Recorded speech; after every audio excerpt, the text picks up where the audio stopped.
سورہ توبہ کے اندر تین طرح کے طبقات کا اللہ رب العزت نے ذکر فرمایا ہے۔ کیونکہ فلسطین کا مسئلہ چل رہا ہے، اس تناظر میں ہمارے پاکستان کے اندر جو طبقات پائے جاتے ہیں، وہ غلط سوچ اور فکر جو پائی جاتی ہے، اس کو سمجھنے کے لیے ہم قرآن سے مدد لیتے ہیں۔ قرآن مجید فرقان حمید کی سورہ توبہ کی 3 آیات ہیں اور 3 طبقات کا ذکر ہے۔ پہلے نمبر پہ سورہ توبہ کی آیت نمبر 44 ہے۔ اللہ رب العزت نے ارشاد فرمایا لا یستأذنک الذین یؤمنون باللہ والیوم الآخر ان یجاہدوا باموالہم وانفسہم واللہ علیم بالمتقین۔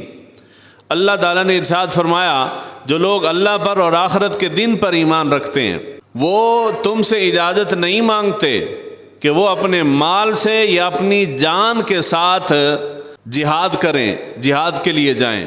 واللہ علیم بالمتقین، اور اللہ تقوی والوں کو خوب جانتا ہے۔ اس آیت مبارکہ میں اللہ تعالیٰ نے ایمان والوں کی صفت، خاصیت اور خوبی یہ بیان کی ہے کہ ایمان والے کبھی بھی جنگ پہ جانے کے لیے تذبذب کا شکار نہیں ہوتے، پوچھتے نہیں ہیں۔ ان کے پاس اسباب ہوں جانے کے تو وہ ذوق اور شوق سے جہاد پہ جاتے ہیں، وہ بہانے نہیں بناتے، وہ جانے کی اجازتیں نہیں مانگتے، وہ بہانے نہیں تراشتے، بلکہ جو ایمان والے ہیں ان کو موقع ملے تو وہ اپنا تن من دھن قربان کرتے ہوئے جہاد کی راہ پہ نکل پڑتے ہیں۔ یہ وہ لوگ ہیں یؤمنون باللہ والیوم الآخر، حقیقت میں جو اللہ رب العزت کی ذات پہ اور یوم آخرت پہ یقین رکھتے ہیں، وہ جہاد سے بھاگتے نہیں، وہ جہاد شوق سے کرتے ہیں۔ دوسرا گروہ اللہ رب العزت نے بیان فرمایا سورہ توبہ کی آیت نمبر 92 میں۔ اللہ تعالیٰ نے ارشاد فرمایا یہ وہ لوگ ہیں جو جہاد پہ جانا تو چاہتے ہیں، وہاں جہاد کرنا بھی چاہتے ہیں، لڑنا چاہتے ہیں، ذوق شوق ان کا ہے، ایمان بھی کامل ہے، مگر ان کے پاس اسباب نہیں ہیں، ان کے پاس دولت نہیں ہے، وہ جا نہیں سکتے۔ اللہ تعالیٰ نے سورہ توبہ کی اس آیت مبارکہ کے اندر فرمایا کہ ان لوگوں پر کوئی گناہ نہیں ہے جن کا حال یہ ہے کہ جب وہ آپ صلی اللہ علیہ وآلہ وسلم کے پاس اس غرض سے آئیں کہ وہ حضور صلی اللہ علیہ وآلہ وسلم سے آ کے سوال کریں کہ ہمیں سواری عطا فرمائیں، ہمارے پاس سواری نہیں، آپ سواری ہمیں دیں، جانے کا زیادہ راہ دیں تو ہم جہاد پہ جانا چاہتے ہیں۔ حضور صلی اللہ علیہ وآلہ وسلم، یہ بعض نے غزوہ خیبر کا لکھا ہے، بعض نے تبوک کا، مختلف غزوات کا، اور بعض نے غزوہ بدر کے بارے میں لکھا ہے کہ وہ کچھ صحابہ وہ تھے جن کے پاس جانے کی سواری اور مال موجود تھا، وہ تو چلے گئے۔ کچھ وہ تھے جن کے پاس سواریاں نہیں تھیں، بنا سواری کے جانا مشکل تھا، غریب تھے، مفلوق الحال تھے، اسباب زیادہ نہیں تھے ان کے پاس، تو انہوں نے حضور صلی اللہ علیہ وآلہ وسلم کے پاس وہ آئے، گروپ بنا کے حضور سے انہوں نے گزارش کی یا رسول اللہ ہمیں آپ سواری دیں اور ہمیں جانے کا زیادہ راہ دیں، ہم جہاد پہ جانا چاہتے ہیں۔ حضور صلی اللہ علیہ وآلہ وسلم نے فرمایا کہ میرے پاس سواریاں نہیں ہیں، سواریاں جی نہیں ہیں۔ اس بات پہ، اس چیز کو، صحابہ کے اس جذبہ جہاد کو اللہ تعالیٰ نے قرآن مجید کی سورہ توبہ میں بیان فرمایا کہ ان لوگوں پہ کوئی گناہ نہیں ہے جو دل سے جہاد پہ راضی تو ہیں، جانا بھی چاہتے ہیں، جہاد کرنا بھی چاہتے ہیں، جہاد پہ آمادہ بھی ہیں، جان قربان کرنا بھی چاہتے ہیں، اللہ کی راہ میں نکلنا بھی چاہتے ہیں، وطن گھر بار اعزہ اقارب سب چھوڑ کے میدان میں نکلنے کے لیے تیار ہیں، مگر مجبور ہیں۔ مجبوری کیا ہے کہ ان کے پاس سواری نہیں ہے، ان کے پاس جانے کا راستہ نہیں ہے، ان کے پاس مال و اسباب نہیں ہے، ان کے پاس جانے کے ذرائع نہیں۔ تو اللہ تعالیٰ نے فرمایا کہ میرے بندو تم پریشان نہ ہو، تم پہ بھی کوئی گناہ نہیں ہے۔ تیسرے نمبر پہ تیسرا گروہ اللہ تعالیٰ نے بیان کیا سورہ توبہ کے اندر آیت نمبر 93 میں۔ اللہ تعالیٰ نے فرمایا الزام تو ان لوگوں پر ہے جو مالدار ہونے کے باوجود تم سے اجازت مانگتے ہیں، وہ اس بات پر خوش ہیں کہ وہ پیچھے رہنے والی عورتوں کے اندر شامل ہو گئے ہیں، اور اللہ تعالیٰ نے ان کے دلوں پہ مہر لگا دی ہے، وہ اس حقیقت کو جانتے نہیں ہیں یعنی یہ جو گناہ اللہ تعالیٰ نے جہاد میں نہ جانے کا بیان فرمایا ہے، جہاد میں جانے کی ترغیب دے کے بھاگ جانے والوں کے متعلق عذاب کا بیان کر کے، تو اللہ تعالیٰ نے آگے پھر 3 اقسام بیان فرمائی ہیں۔ پہلی قسم وہ ہے جن کے پاس مال دولت اسباب ہیں، وہ ذوق شوق سے چلے جاتے ہیں، وہ بامراد ہیں، وہ مقام و مرتبہ پاتے ہیں، اللہ کے حضور ان کے درجات بلند ہوں گے۔ دوسرا گروہ وہ ہے کہ جس کے پاس مال و اسباب نہیں، وہ جان نہیں سکتے، ان کے پاس ذرائع نہیں ہے جانے کے، تو اللہ تعالیٰ نے فرمایا کہ میرے بندوں پریشان تم بھی نہ ہو، تمہیں کوئی عذاب وغیرہ تکلیف نہیں پہنچے گی، تم جہنم میں نہیں جاؤ گے، اس لیے کہ تم دلی طور پہ جہاد پہ جانے کے لیے راضی ہو مگر مجبور ہو۔ حدیث مبارکہ میں غزوہ خیبر میں غالباً حضور صلی اللہ علیہ وآلہ وسلم جب قافلہ لے کے چلے تو ایک گھاٹی کے اندر پہنچے۔ حضور نے ارشاد فرمایا صحابہ سے، حضور نے فرمایا کہ تمہارے ساتھ ایسے لوگ بھی شامل ہیں جو تمہارے ساتھ چلے نہیں ہیں، جو تمہارے ساتھ سواریوں پہ نہیں بیٹھے، جو تمہارے ساتھ میدان میں نہیں نکلے، جو تمہارے ساتھ گھاٹیوں میں نہیں اترے، مگر وہ برابر تمہارے ساتھ، یعنی اس اجر اور ثواب کے اندر تمہارے ساتھ برابر میں شریک ہیں۔ تو صحابہ حیران ہوئے، یا رسول اللہ وہ بندہ جو ہمارے ساتھ نکلا ہی نہیں ہے، جو سواری پہ ہی نہیں بیٹھا، جہاد کے لیے اس نے قدم بھی نہیں اٹھایا، جس نے کوئی صعوبت پریشانی برداشت ہی نہیں کی، کچھ بھی خرچ نہیں کیا، وہ گھر بیٹھا ہوا ہے آرام سے، تو وہ اجر و ثواب میں ہمارے برابر کیسے ہو گیا؟ تو حضور صلی اللہ علیہ وآلہ وسلم نے ارشاد فرمایا کہ وہ مجبور ہے، وہ آنا چاہتا ہے، مجبوری کی وجہ سے آ نہیں سکا، تو جو مجبوری کی وجہ سے پیچھے رہ گیا اجر اس کو بھی جہاد کا پورے کا پورا ملے گا۔ تیسرے نمبر پہ جن کی مذمت کی گئی، مذمت ان لوگوں کی گئی ہے کہ جو گھروں میں بیٹھ جاتے ہیں، ان کے پاس مال و اسباب دولت وغیرہ ہر چیز موجود ہے، ذرائع ان کے پاس موجود ہیں، وہ جہاد پہ نکلنا چاہیں تو نکل سکتے ہیں، مگر وہ نہیں نکلتے، بہانے تراشتے ہیں، بہانے تراش کے گھر بیٹھے رہتے ہیں، اور وہ یہ سمجھتے ہیں کہ ہم جو عورتوں کے ساتھ، قرآن کی آیت ہے، ہم جو عورتوں کے ساتھ پیچھے رہ گئے ہیں، پیچھے بیٹھ گئے ہیں، عورتوں کی صحبت میں بیٹھ گئے ہیں، وہ سمجھتے ہیں کہ ہم اچھے رہ گئے ہیں، ہمیں تکلیف نہیں پہنچی، ہمیں اذیت نہیں پہنچی، ہمیں سفر کی صعوبتیں برداشت نہیں کرنی پڑی، تو وہ اپنے آپ کو خوش نصیب سمجھتے ہیں۔ رب فرماتا ہے کہ ان کی خوش نصیبی نہیں، ان کی بدبختی ہے، وہ اس بات کو جان نہیں سکتے، فہم لا یعلمون، انہیں اس بات کا علم نہیں ہے کہ ہم نے ان کا دل کو سیاہ کر دیا ہے، ان کو اس بات کا احساس نہیں ہوتا۔ تو ایمان والے وہ ہیں کہ اگر ان کے پاس ذرائع ہوں، اسباب موجود ہوں، ان کے پاس مال دولت موجود ہو اور جہاد کا ان کو موقع ملے تو وہ جہاد پہ چلے جائیں، اور اگر جو بامر مجبوری کسی وجہ سے نہ جا سکے تو وہ بھی ثواب میں برابر کا حصے دار ہے، اور جو گھر بیٹھ کے جہاد پہ جانا نہ جانا تو دور کی بات، جو گھر بیٹھ کے ہی جہاد کے خلاف بھی بولے، اللہ کی راہ میں نکلنے والوں کے خلاف بھی بولے، جو لڑ رہے ہیں میدان میں ان کے خلاف بھی زبان درازی کرے، اللہ تعالیٰ نے ان کو فرمایا کہ وہ بدبخت ہے۔ جانا نہ جانا مجبوری کی وجہ سے کوئی بندہ رہ بھی سکتا ہے، مگر ایمان والا کبھی بھی اللہ کی راہ میں نکلنے والوں کی حوصلہ شکنی نہیں کرتا، تو حوصلہ شکنی جس نے کی ہے وہ بدبخت آدمی ہے۔ ہمارے ہاں پاکستان میں جب بھی کسی بھی اسلامی ملک کے اندر مسائل پیدا ہوتے ہیں، کفر طاغوت اس کے اوپر حملہ آور ہوتا ہے، یہی 3 طبقات بنتے ہیں۔ ایک طبقہ وہ جو جہاد پہ جانا چاہتا ہے یا جہاد پہ نکل جاتا ہے جب ان کے پاس موقع تھا۔ دوسرا طبقہ وہ ہے جو اکثریت کا طبقہ وہ ہے کہ جو جہاد پہ جانا چاہتا ہے مگر حکومتیں راستے میں رکاوٹ ہیں، وہ جانے نہیں دیتی۔ تیسرا طبقہ جو زیادہ طبقہ ہے وہ یہ ہے کہ جو سوشل میڈیا پہ بیٹھ کے نجی مجالس کے اندر تھڑوں پہ بیٹھ کے لوگوں کو اس بات پہ ورغلاتے ہیں، پھسلاتے ہیں، ذہن کے اندر شکوک و شبہات پیدا کرتے ہیں۔ وہ کہتے ہیں کہ جی نہیں جی تھوڑے احتجاج نال کی ہو جانا ہے، تھوڑے بائیکاٹ نال کی ہو جانا ہے، تھوڑے جلسے جلوس نال کی ہو جانا ہے، کچھ بھی نہیں ہونا جی، یہ ساری بکواس ہے۔ یہ جو مائنڈ سیٹ ہے یہ قرآن کے اندر قرآن کی روح سے یہ خبیث لوگ ہیں، خبیث سوچ ہے، یہ کافروں کی سوچ ہے، مسلمان کی سوچ یہ نہیں۔ اگر آپ کو موقع ملا ہے آپ چلے گئے، آپ جیسا خوش نصیب بندہ ہی کوئی نہیں ہے، اور اگر آپ کسی مجبوری کی وجہ سے نہیں جا سکے، حکومتیں آپ کو جانے نہیں دیتی، تو حکومتیں، حکمران گناہگار ہیں۔ آپ کا دل سچا ہے، صادق ہے، سچی نیت ہے، آپ جانا چاہتے ہیں، ان کی وجہ سے آپ نہیں جا سکے تو آپ بھی اجر و ثواب کے مستحق ہیں۔ لیکن اگر نہیں جا سکے، گھر بیٹھ کے کم سے کم وہ جو چلے گئے ہیں یا جو لڑ رہے ہیں یا کچھ نہ کچھ اپنی بساط کے مطابق کوششیں کر رہے ہیں، ان کے خلاف کبھی بھی زبان نہیں کھولنی چاہیے۔ یہ مسلمان کا شیوا نہیں ہے۔ قرآن مجید فرقان حمید کی جو میں نے آیت مبارکہ پڑھی نا، سورہ آل عمران کی، اللہ تعالیٰ نے اس کے اندر یہی ارشاد فرمایا کہ اے ایمان والو، یہ جو ہمارے پاکستان کے اندر ہے نا مسلمان، خصوصاً جو جدید فکر کے ڈسے ہوئے ہیں، ان کو سمجھ نہیں آتی کہ ہم مسلمان ہیں یا مسلمان نہیں ہیں۔ وہ درمیان میں مذبذبین بین ذالک، نہ ان کو یہ سمجھ آتا ہے کہ ہم ادھر ہیں، نہ یہ سمجھ آتا ہے کہ ادھر ہیں۔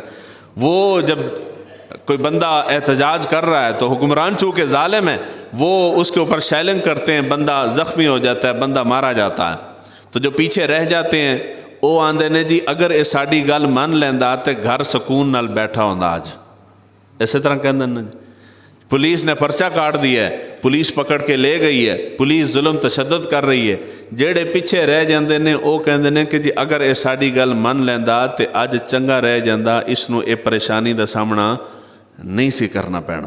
خصوصی طور پہ پاکستان کے اندر پنجاب کے لوگ جو ہیں وہ جلسے جلوس میں، احتجاج میں اپنے حق کے لیے باہر نکلنے کو بالکل ایک رتی برابر بھی روادار نہیں۔ پنجاب والے چاہتے ہیں کہ کوئی باہر کی تنظیم آئے پیسہ ڈالر لے کے اور یہاں ہمیں خیرات کھلائے، ہم کھاتے رہیں تو موجہ ہی موجہ نے، باقی سارے پاکستان کے اندر صوبوں میں بلوچ نکل آتا ہے، پٹھان نکل آئے گا، سندھی بھی تھوڑا تھوڑا نکل آتا ہے، سندھی کو ان کے پیر صاحب اور وڈیرے نہیں نکلنے دیتے، اور پنجاب تو بالکل نکلنے کو تیار ہی نہیں ہے۔ یہ پنجاب والے جتنے باہر نکلتے ہیں اتنے لوگ ان سے زیادہ اکثریت گھروں میں بیٹھ کے باتیں کرنے والی ہوتی، گلاں دے شیراں سی، گلاں دے مجنوعاں، لیکن قربانی ساڑھے کول نہ منگو۔ قرآن مجید کی سورہ اس آل عمران کی اس آیت مبارکہ میں اللہ تعالیٰ نے فرمایا کہ اے ایمان والو، یا ایھا الذین آمنوا لا تکونوا کالذین کفروا، ایمان والو ان کافروں کی سوچ نہ اپناؤ۔ نہیں جا سکے یہ الگ مسئلہ ہے، لیکن جو چلے گئے ہیں ان کے بارے میں برا گمان نہ کرو کہ اگر یہ ہماری بات مانتے تو آج زندہ ہوتے۔ زندہ اگر وہ آج نہیں رہے تو کل زندہ آپ نے بھی کوئی نہیں رہنا۔ مر ہر ایک نے جانا ہے، چاہے وہ بستر علالت پہ مرے، چاہے وہ میدان جہاد کے اندر جہاد کرتا ہوا مرے، چاہے وہ کوئی گناہ کا کام کرتا ہوا مرے، مر ہر بندے نے جانا ہے۔ لیکن خوش نصیب وہ ہے جسے اللہ کی راہ میں موت آتی ہے۔ جو ایمان والے ہیں کڑتے رہتے ہیں کہ جی ہمیں موقع ملے تو ہم یہ سے یہ کر دیں، لیکن ہمیں موقع نہیں مل رہا۔ حکومت ظالم ہے، حکمران ظالم ہے، وہ آپ کو ہلنے نہیں دیتے۔ باہر جا کے کسی اور ملک میں کسی اور کے حق کے لیے آواز اٹھانا تو دور کی بات، یہیں پاکستان میں رہ کے اپنے حق کی آواز بھی اٹھائیں تو پکڑ کے جیل میں ڈال دیتے، بندہ مار دیتے ہیں، غائب کروا دیتے ہیں۔ تو جی ہم کیا کریں؟ ہم اگر ہتھیار نہیں اٹھا سکتے، ہم جہاد کے لیے نہیں جا سکتے، سارے راستے دیواریں کھڑی کر دی گئی ہیں، بارڈر بنا دیا گیا، بند کر دیا گیا، کوئی راستہ اگر تمہارے پاس نہیں تو ایک راستہ ہے جو قرآن ہمیں بتاتا ہے، ایک راستہ ہمیشہ کھلا ہے جو قرآن ہمیں بتاتا ہے، دین بتاتا ہے۔ حضور صلی اللہ علیہ وآلہ وسلم کی سیرت مبارکہ سے ہمیں سبق ملتا ہے۔ وہ ایسا مضبوط راستہ ہے، ایسا مضبوط وار ہے دشمن کے اوپر کہ کائنات کی بڑی سے بڑی طاقت ہو، اگر عوام متحد ہو کے وہ والی جنگ شروع کر دیں جو قرآن نے کہی ہے، جو حضور صلی اللہ علیہ وآلہ وسلم نے ہمیں کر کے دکھائی ہے، صحابہ نے کر کے دکھائی ہے، اگر وہ والی جنگ شروع ہو جائیں تو وہ جنگ ایسی ہے کہ جس کو پنجابی میں کہتے ہیں کہ جی نہ ہنگ لگے تے نہ پھٹکڑی تے رنگ بھی چوکھا چڑھے، یعنی کچھ بھی خرچ نہ ہو، مال دولت بھی خرچ نہ ہو۔ یہ والی جنگ اگر لوگ شروع کر دیں تو وہ ایسی جنگ ہے کہ بڑی سے بڑی سپر پاور طاقت کو بھی گھٹنوں پہ لے آتی ہے۔ وہ جنگ کون سی ہے؟ اس جنگ کو کہتے ہیں بائیکاٹ کی جنگ۔ کیڑی جنگ جی؟ بائیکاٹ کی جنگ۔ اب اس کی ایک مثال، سمپل سی مثال دیتا ہوں۔ یہاں سوڈی کے اندر آپ کے علاقے میں ایک بندے نے دکان بنائی کریانے کی، جی ظالم ہے، ریٹ زیادہ لگاتا ہے، ناپ تول میں کمی کرتا ہے، سارا سوڈی اکٹھ کرتا ہے، فیصلہ ہو جاتا ہے جی اس دکان والے سے کوئی شے نہیں خریدنی۔ وہ کتنی دیر دکان چلا لے گا؟ جدوں تسی دکان والے کول جانا ہی نہیں، سامان پیا پیا خراب ہو جائے گا، کرایہ جیب وچوں دینا پئے گا، بجلی دے بل باقی سارے اخراجات اپنے سر تے آ جان گے، کچھ عرصہ تے وہ ضد کر کے بیٹھا رہے گا، آہستہ آہستہ دکان فلاپ ہو جائے گی، بند کر کے نس جائے گا۔ یہی گل ہے نا جی، کاروبار کے چلنے کے لیے لازم ہے کہ کوئی اس کا گاہک خریدار ہو۔ معاشی طور پہ جو ضرب لگائی جاتی ہے سب سے مین اور اہم ضرب یہ ہے، اور قرآن کے اندر اس کی جا بجا ہمیں مثالیں ملتی ہیں۔ سب سے پہلے حضرت ابراہیم علیہ السلام، بائیکاٹ کا ہم نے ذکر کیا تو حضرت ابراہیم علیہ السلام نے قرآن کے اندر سب سے پہلا جو بائیکاٹ تفصیل کے ساتھ بیان ہوا ہے وہ حضرت ابراہیم کے بارے میں ہے۔ حضرت ابراہیم علیہ السلام اور آپ کے جو اصحاب تھے انہوں نے بائیکاٹ کیا۔ قرآن مجید فرقان حمید کی سورہ الممتحنہ آیت نمبر 4 ہے۔ اللہ تعالیٰ نے ارشاد فرمایا، اللہ تعالیٰ نے بائیکاٹ اگر درست نہ ہو یا بائیکاٹ کے اثرات نہ نکلتے ہوں، مثبت اثرات نہ نکلتے ہوں، تو اللہ تعالیٰ انبیاء کو بائیکاٹ کرنے کا حکم بھی نہ دیتا، اور انبیاء کبھی کرتے بھی نہ۔ انبیاء نے کیے، اس کا مطلب یہ ہے کہ یہ حربہ بڑا کامیاب ہے۔ قرآن مجید فرقان حمید کے اندر اللہ تعالیٰ نے ارشاد فرمایا، قد کانت لکم اسوۃ حسنۃ فی ابراہیم، اے ایمان والو تمہارے لیے حضرت ابراہیم علیہ السلام کے اسوہ حسنہ میں بڑی خوبصورت مثالیں اور راستہ موجود ہے۔ پریشان ہو گئے ہو، تکلیف میں ہو، پریشانی میں ہو، اذیت میں ہو، اپنے بھائیوں کو مرتا ہوا دیکھ کے کڑتے رہتے ہو تو تمہیں راستہ نہیں ملتا، تو راستہ رب فرماتا ہے میں تمہیں دکھا رہا ہوں۔ قد حضرت ابراہیم علیہ السلام کی زندگی کا مطالعہ کرو، وہاں سے تمہیں بہترین خوبصورت راستہ مل جائے گا۔ باری تعالیٰ کون سا راستہ ہے؟ جب اللہ کے نبی نے کھڑے ہو کے قوم کو دعوت دی، دین کی دعوت دی، وحدہ لا شریک کی طرف بلایا، تو انہوں نے باتیں نہیں مانی، حتیٰ کہ سٹیج وہ آیا کہ اللہ کے نبی حضرت ابراہیم علیہ السلام نے اور آپ کے جتنے اصحاب تھے انہوں نے کھڑے ہو کے اعلان کیا۔ وہ اعلان کیا تھا؟ والذین معہ اذ قالوا لقومہم انا براء منکم ومما تعبدون من دون اللہ کفرنا بکم وبدا بیننا وبینکم العداوۃ والبغضاء، آخری لفظ حتی تؤمنوا باللہ وحدہ۔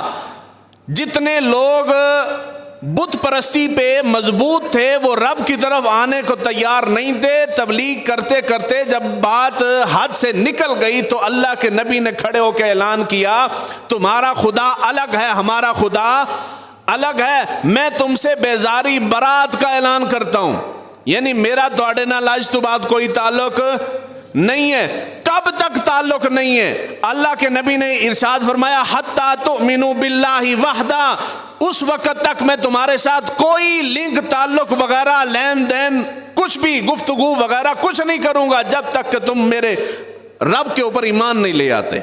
اب سوال بندہ کرے، حضرت ابراہیم علیہ السلام 5-10 آپ کے اصحاب، انہوں نے پوری قوم کا بائیکاٹ کر دیا ہے، تو قوم نو کی ہویا ہے؟ کچھ ہوئے گا جی؟ اے جی مسجد 5 بندے بہ کے اسی امریکہ دا بائیکاٹ کر دئیے تے امریکہ نو کچھ ہوئے گا؟ کچھ بھی نہیں نہ ہونا، کوئی فرق اس کے اوپر جوں بھی نہیں رنگے گی، 1% بھی فرق نہیں پڑے گا۔ لیکن یہاں مسئلہ فرق پڑنے کا نہیں ہے۔ پوری تاریخ اسلام اٹھا کے دیکھ لیں، صحابہ جو جنگ پہ جاتے تھے وہ جیتنے کے لیے نہیں جاتے، ہمیں صرف جیتنے کا نتائج کا ذمہ دار نہیں بنایا گیا کہ تم نے یہ نتیجہ لے کے آنا ہے۔ جس طرح آپ بچے کو امتحان میں بھیجتے ہیں تو آپ اس کو فورس کرتے ہیں کہ جی لازمی اتنے نمبر لے کے آنے ہیں، پاس ہو کے آنا ہے۔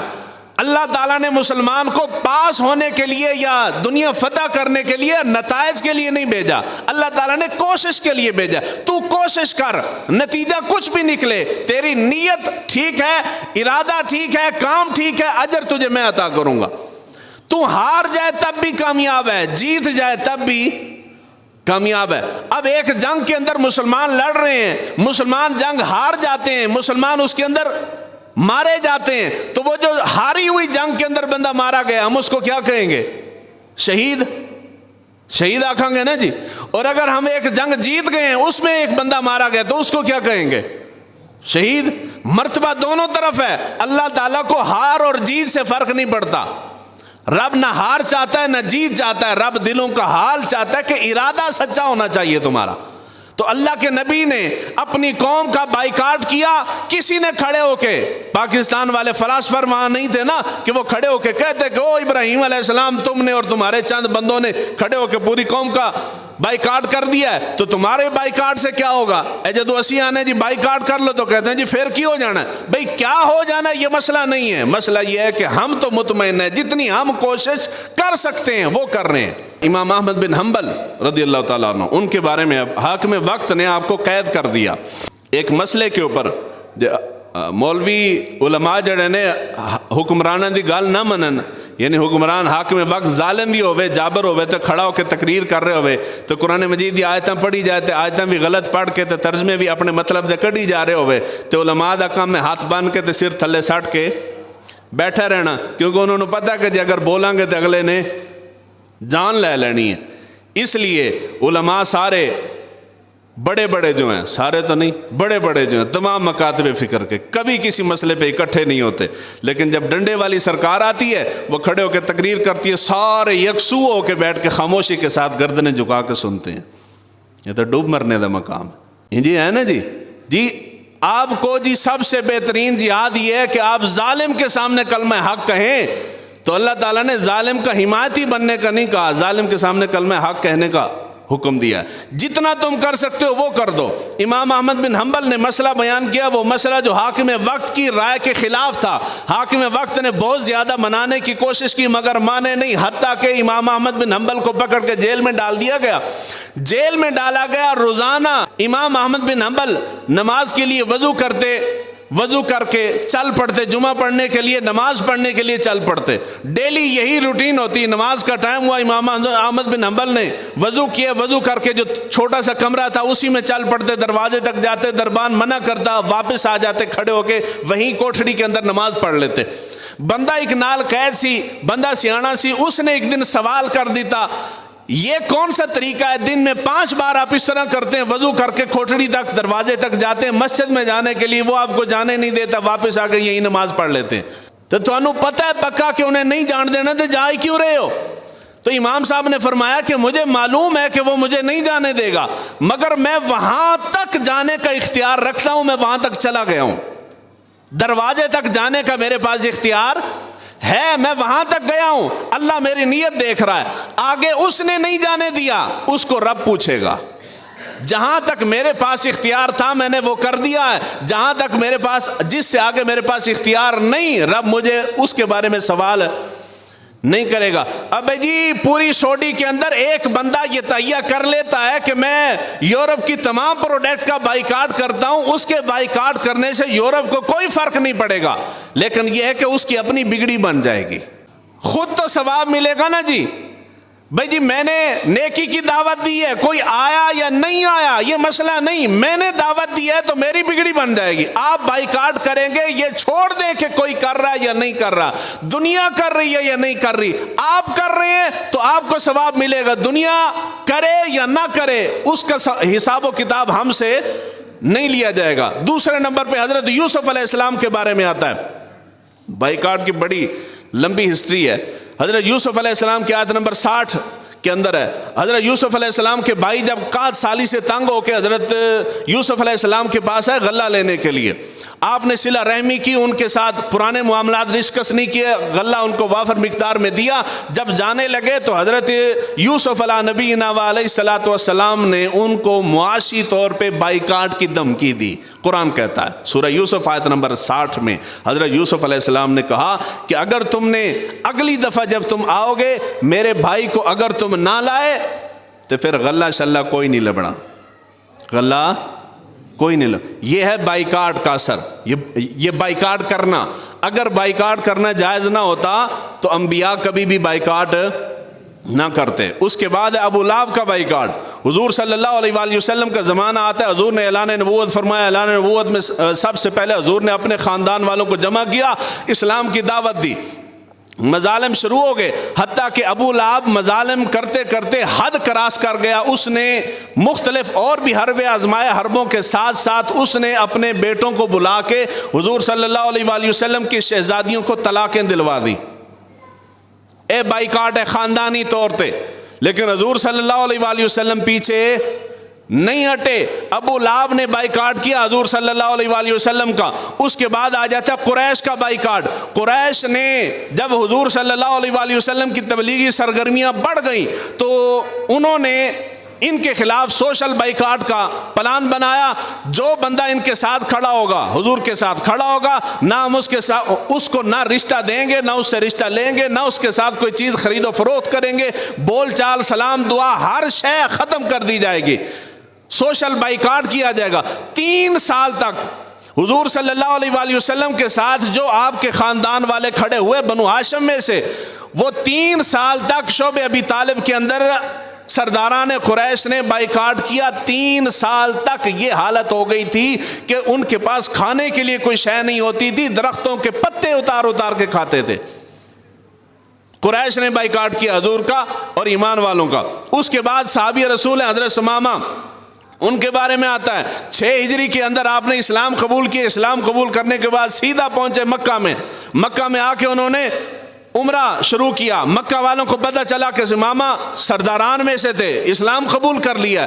لوگوں نے، نوجوانوں نے پکڑا، تشدد کیا، زود و کوب کیا بہت زیادہ. حضرت ثمامہ کھڑے ہو گئے بیت اللہ کے اندر. انہوں نے کہا میرے اللہ کی عزت کی قسم ہے، آج تم نے مجھے مارا ہے، آج کے بعد تمہیں یمامہ سے گندم کا ایک دانہ بھی مکہ نہیں آنے دوں گا.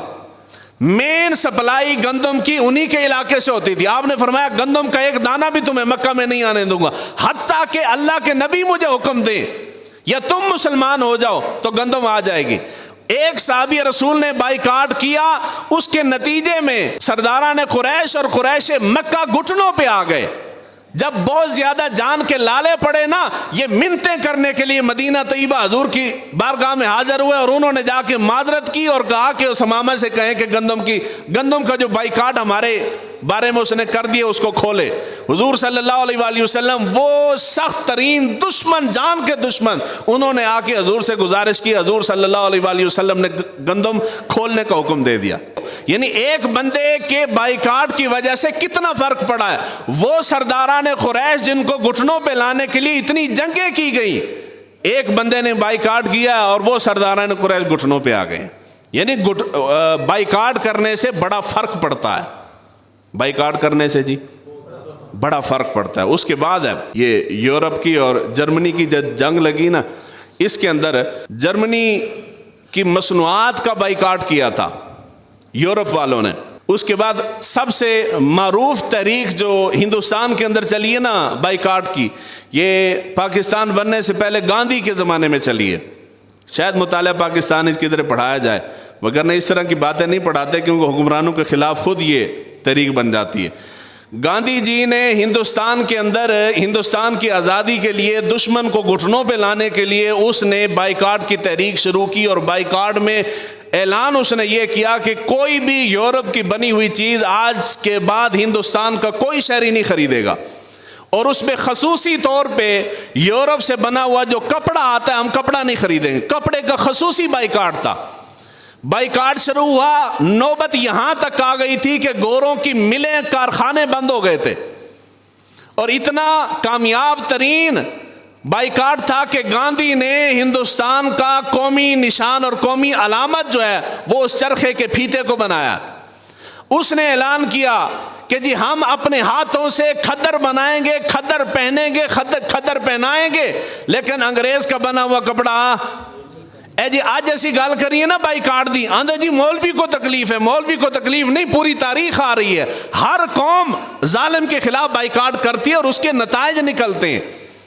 بائیکاٹ کی تحریک گاندھی نے شروع کی. انہوں نے اتنا اتحاد کا مظاہرہ کیا کہ وہ یورپ کا بنا ہوا کپڑا جن کے گھروں کے اندر پڑا تھا وہ سارے کپڑے اٹھا کے، پروڈکٹ مصنوعات اٹھا کے چوکوں کے اندر رکھ کے انہوں نے آگ لگا دی.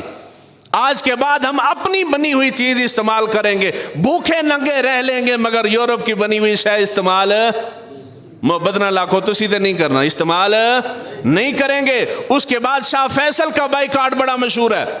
73 اور اس سے پہلے کی جتنی جنگیں ہوئی ہیں، شاہ فیصل سعودی عرب کا حاکم تھا. شاہ فیصل نے یورپ اور خصوصاً امریکہ کے خلاف اس نے کامیاب ترین بائیکاٹ کیا. اس نے پیٹرول بند کر دیا. آج بھی پاکستان کے علاوہ پاکستان میں بھی اور دنیا کے جس کونے میں مسلمانوں کے اوپر یورپ مسلط ہے وہ ظلم تشدد کر رہا ہے. ان کے جہازوں میں، ٹینکوں میں پیٹرول اربوں کا جاتا ہے. کس کا جاتا ہے؟ اربوں کا شاہ فیصل نے یورپ کا پیٹرول بند کیا تھا، اس وقت وقتی طور پہ سارے کا سارا امریکہ گھٹنوں پہ آ گیا تھا، منت سماجت بھی کی تھی انہوں نے، تب جا کے شاہ فیصل نے پیٹرول کی سپلائی شروع کی، اور اسی جرم میں شاہ فیصل کو بعد میں سازش کے تحت قتل کروا دیا گیا۔ مطلب یہ ہے کہ اگر لوگ متحد ہو کے بائیکاٹ شروع کر دیں تو فرق پڑتا ہے۔ لیبیا کے اندر نا 2 امریکی مارے گئے تھے، کتنے؟ 2 امریکی، مسئلہ ہی کوئی نہیں ہے، 2 بندے تھے، آپ پھڑکا دینے، ہر محلے ہر گلیج کہانی ہے، صرف 2 امریکی رہ گیا۔ پاکستانیوں کو حیرت ہوگی، اور جی ہماری حکومت تو صرف 2 کی کیا بات ہے، 2000 بھی بندہ پکڑ کے امریکہ کے حوالے کر دیتے ہیں، جی مار چھڈو، پیسے تے دو سانو۔ 2 امریکی لیبیا میں مارے گئے، پورے یورپ نے ان 2 امریکیوں کی جان کے بدلے لیبیا کا بائیکاٹ کیا تھا۔ حیران رہ جانا نا بندہ، جی ایک جان کی اتنی قیمت وصول کی ہے تو انہوں نے کی ہے، غیرت مند لوگ ہیں، ہماری طرح بھکاری تھوڑی ہیں۔ انہوں نے بائیکاٹ کی، صرف 2 امریکیوں کی جان کے بدلے لیبیا کا بائیکاٹ کیا، اور کئی دہائیوں تک چلتا رہا ہے۔ عراق کے اندر صدام حسین نے کویت پہ قبضہ کیا تھا، اس کے صدام نے بات نہیں مانی، عراق کا بائیکاٹ پورے یورپ نے کیا۔ اس قدر شدید بائیکاٹ تھا کہ دوائیاں تک عراق کے اندر جانے کی بند کر دی تھی، پابندی لگا دی تھی، بچے بھوک اور بیماریوں کی وجہ سے مر گئے تھے۔ ہم بائیکاٹ کی بات کریں تو کہتے ہیں جی انسانی حقوق، انسانی حقوق بتائیں نا، 2 بندوں کی خاطر پورے ملک لاکھوں کروڑوں عوام کا جینا آرام کر دیتے ہیں یورپ والے۔ 2 امریکیوں کی اتنی جان عزیز ہے، مگر فلسطین کے اندر جو لاکھوں کروڑوں لوگ مارے جا رہے ہیں، ذلیل و رسوا ہو رہے ہیں، بے گھر ہو رہے ہیں، ان کی زندگیاں اجڑ گئی ہیں، وہاں انسانی حقوق نہیں۔ پاکستان میں صرف ایک ان کی اعلی کار ملالہ کو 1 گولی لگی، وہ بھی ڈرامے کی لگی۔ پورا یورپ انسانی حقوق اور عورت کا پرچم لے کے میدان میں نکل آیا۔ تو فلسطین کے اندر کتنی، وہ عورت نہیں ہے، ملالہ کسی اور مخلوق کی عورت ہے، اس کی خاطر پورا یورپ نکلا ہے، مگر وہاں جو عورتیں مر رہی ہیں ان کی پرواہ۔ یہاں آپ پابندی لگا دیں، سکول میں کالج میں برقع پہننے کی پابندی لگا دیں، یورپ باہر نکل آتا ہے جی عورت کے حقوق پہ حملہ ہو گیا، وہاں تو جان لے لی ہے، وہ حملہ نہیں ہے۔ یعنی یہ ساری چیزیں، یورپ 2 رنگی ہے، کھانے کا دانت اس کا اور ہے، دکھانے کا دانت اور ہے۔ یورپ کا یہ ہمیشہ سے طریقہ رہا ہے کہ وہ ایک ملک کے اوپر حملہ کرتا ہے، تیس نیس کرنے کے بعد پھر انسانی حقوق کی تنظیمیں آ جاتی ہیں، وہ پھر آپ کے زخموں کے اوپر مرہم رکھنے کا ڈرامہ کرتی ہیں۔ اس وقت آپ اگر اپنے فلسطین کے بھائیوں کے لیے کچھ کر سکتے ہیں تو وہ اس ایک طریقے کے علاوہ کوئی راستہ نہیں ہے آپ کے پاس۔ اللہ کرے کہ پاکستانی حکومت کو اور فوج کو عقل آ جائے، وہ جہاد کے لیے جانے دے، ممکن نہیں ہے، لیکن یہ بائیکاٹ کا طریقہ اس سے زیادہ کامیاب ترین طریقہ احتجاج کا اور کوئی نہیں ہے۔ تہیہ کر کے جائیں، آج کے بعد یورپ کی بنی ہوئی کوئی چیز ہم نے گھر کے اندر استعمال جڑے 4 بندے اگر نمازی بیٹھے ہو، صرف انہوں کا خیال ہے، پچھلے کا کی خیال ہے جی؟ وہ نہ اس کو سنیوں سے مطلب ہے، نہ وہابیوں سے مطلب ہے، نہ دیوبندی نہ شیعہ کے ساتھ مطلب ہے۔ صدام حسین کو اس نے سنی شو کر کے مروایا ہے، شیعوں نے جشن منایا، اس کے بعد ایک شیعہ لیڈر کو مارا گیا، سنیوں نے پوری دنیا کے اندر جشن منایا۔ نہ وہ ان کا وفادار ہے نہ ان کا وفادار ہے، وہ اپنے مطلب کا ہے۔ یورپ کی کوئی بنی ہوئی چیز ہم آج کے بعد اپنے گھر لے کے نہیں آئیں گے۔ اور اس کے بعد سب سے آسان طریقہ کہ جی ہمیں کیسے پتہ چلے کہ یورپ کی بنی ہوئی چیز ہے؟ ہر بندے کے پاس موبائل ہے، موبائل میں پلے سٹور میں جائیں، پلے سٹور میں نو تھینکس لکھیں، گرین کلر کا بیک گراؤنڈ ہے، بلیک کلر کا اوپر نو لکھا ہوا آتا ہے، وہ ایپ ڈاؤن لوڈ کریں۔ اس کے اوپر سب سے بڑا مین بٹن ہے سکین کا، جو بھی چیز آپ خریدیں گے اس کے اوپر پروڈکٹ کا جو لیبل ہوتا ہے اس کو جب آپ سکین کریں گے تو سکین کرنے کے بعد، اب یہ ایپ بنانے والا بھی فلسطینی ہے، وہاں کا نوجوان ہے، اس نے بنایا۔ تو پاکستان آئی ٹی کالج ہیں تو آئی ٹی یونیورسٹی ہیں، تو کسی غیرت مند بندے نو عقل نہیں ہے کہ جال اسی بھی کچھ کر دئیے، نہیں، ہمیں صرف ناچنا آتا ہے، ٹک ٹاک پہ ہم ناچ لیتے ہیں اور کوئی کام نہیں آتا۔ اس نے وہ ایپ بنائی ہے، آپ کوئی بھی پروڈکٹ اس کا لیبل سکین کریں گے تو وہ آپ کو بتاتا ہے کہ یہ یورپ کی ہے یا لوکل ہے، آپ استعمال کر سکتے ہیں یا نہیں کر سکتے۔ آسان طریقہ ہے نا جی۔ دکاندار بائیکاٹ کریں، آخری جملہ کہہ رہا ہوں، یہ صرف عام عوام کی نہیں، دکاندار خرید کے دکان پہ رکھ دیں اور عام آدمی نہ خریدے، نہیں، جس طرح ہم مسلمان ہیں ہمیں غیرت کا مظاہرہ کرنا چاہیے، دکانداروں کو بھی غیرت کا مظاہرہ کرنا چاہیے۔ دکاندار آج سے تہیہ کریں کہ وہ یہودی پروڈکٹ، غیر ملکی پروڈکٹ اپنی دکان پہ سیل ہی نہیں کریں گے، رکھیں گے ہی نہیں، جو ان کے پاس پڑی ہیں وہ اٹھا کے واپس بھیجیں۔ آج کے بعد آپ نے یہودی پروڈکٹ کا بھی بائیکاٹ کرنا ہے اور اس کے ساتھ ساتھ یہودی پروڈکٹ رکھنے والے دکانداروں کا بھی بائیکاٹ کرنا۔ انہاں کول شے بھی نہیں خریدنی، شے بھی جس دکاندار کے پاس یہودی پروڈکٹ پڑی ہوئی ہیں اس سے آپ نے سودا سلف نہیں خریدنا، اور سے جا کے خرید لیں، تو 2 قدم چل لیں گے تو ان 2 قدموں پہ بھی اجر ملے گا، دور سے جا کے خرید لائیں۔ پھر اس کے بعد مین مسئلہ آتا ہے پاکستانیوں کا، جی معیار نہیں ہے، تو پاکستان اس کیڑی شاید معیار ہے، ہر شے تو 2 نمبر ہے، تو وہی 2 نمبر آپ یورپ کی خریدتے ہیں تو کوئی فائدہ نہیں، پاکستانیوں کی خریدیں گے تو کم سے کم ثواب تو ملے گا۔ لوکل پروڈکٹ خریدیں، یورپ کی پروڈکٹ آج کے بعد نہیں خریدنی۔